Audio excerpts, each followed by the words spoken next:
তুমি তো দেখে এটা মাহাবুল শুধু আর ছোটকা গরু পানি মানে খেলে সে বাসু সেই হই এই বাছুর আছে ওই গর্ভের থেকে পরে পরে দেখেন কাঁপুনি দিচ্ছে বুঝছেন।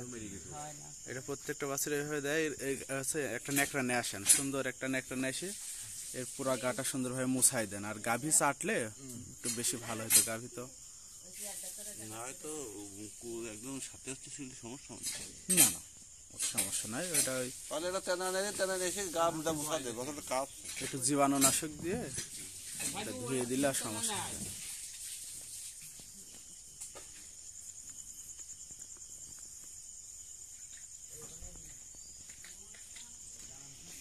নাকের পর টিপ মেরে করবে গাটা মুছে দেওয়ার দরকার।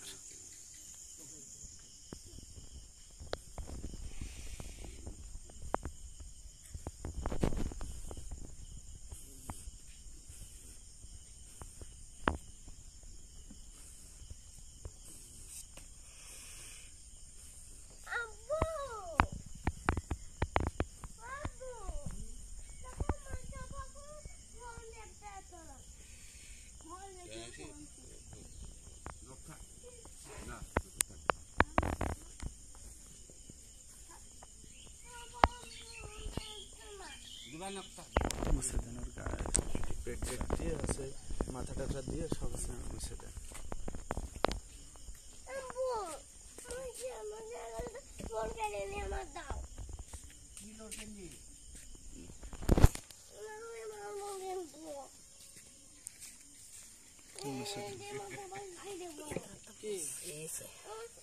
ভালো করে এই যে পানিগুলো যেখানে আছে মানে নাই এসবগুলো না মুছে দিলে এগুলো গায়ে বসে গেলেও ঠান্ডাটা চাপবে না। আর এগুলো সুন্দর করে মুছে দিলে আর এমনি থেকে এই বাচ্চাগুলো হওয়ার পরে একটু এরকম নিঃশ্বাসের সমস্যার মতো দেখা যায়, কিন্তু একটা বেলা পার হয়ে গেলে ইনশাল্লাহ তখন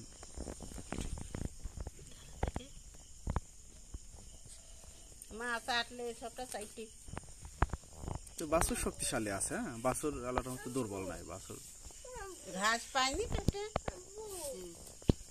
বাছুর বড় থাক ফরমান লোক থাক দেবা দেখ ওষুধ দিয়ে দেখ খেলে কর দেবা এই মাইশা আই ওদা ভাই করুন থাক ওই নাভিটা একটু ইস্যু করেন তো। নাভির পরিবেশটা কেমন?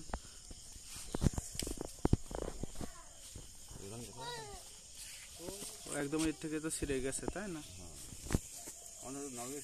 তো আপনার এটা না হয় যাতে ওখানে জীবাণুটা না হয়।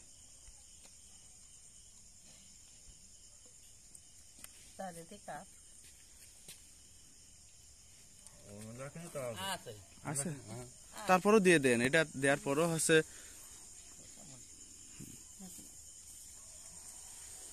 শরীরের সাথে লাগাই দেন। শরীরের সাথে লাগাই দেন। হ্যাঁ এটা হাতে একটু নেন।